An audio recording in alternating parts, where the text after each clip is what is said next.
For a lot of people, the gym is their sanctuary. It's a place with a routine, a predictable rhythm. You go in, you know where everything is, you know the people, you're in control. But what happens when that feeling of control is just an illusion? We're about to explore what happens when the one place you go to feel safe becomes the very source of your fear.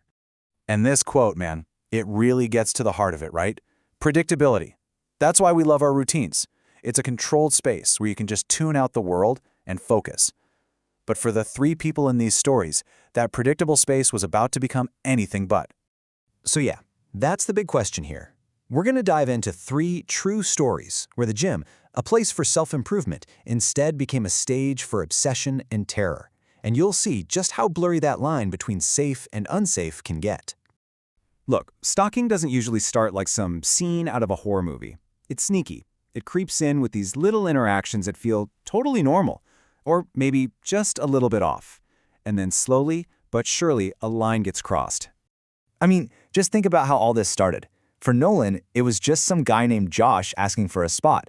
For Louis, it was just seeing a new girl at the gym. And for our third storyteller, it was just noticing the same dude there a few times.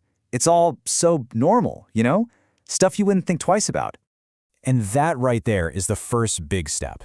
Before anything obvious happens, every single one of them talked about this gut feeling, that internal alarm that you just can't quite explain, but it's telling you, hey, something's not right here. It's that little voice in the back of your head telling you to pay attention. Okay, so this chart is actually a great way to see what that off feeling looks like in practice. Asking for a spot? Totally normal. But then it gets weird when they start grilling you with super personal questions, like Josh did. Saying hi is fine, but it becomes creepy when they're just staring at you without actually working out or hovering way too close, like Addie did. These are those tiny shifts that turn a normal interaction into something sinister. All right, so once those red flags start popping up, things move into the next phase. This is where the behavior stops being just kind of awkward and becomes genuinely alarming. It's where all the unwritten rules of being a normal person in public just get shattered. And Nolan's story is just, wow. It shows you how fast this can all spiral out of control. We're talking about a couple of weeks here. It goes from a casual gym chat to a weird hangout where this guy Josh is doing bizarre cartoon voices, to him straight up lying to trick Nolan into going to a bar.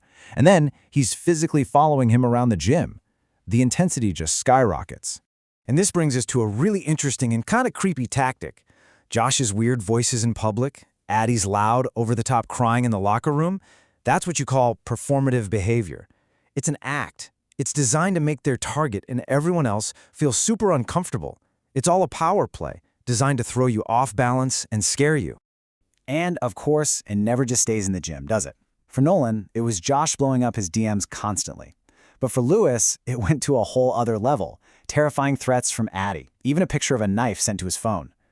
Suddenly, the one place you're supposed to be safe, your own home, isn't safe anymore because the harassment is coming right through your phone. There's just no escape. This quote from our third storyteller, it just sums it all up, doesn't it? That initial gut feeling has now become a constant state of being genuinely uncomfortable.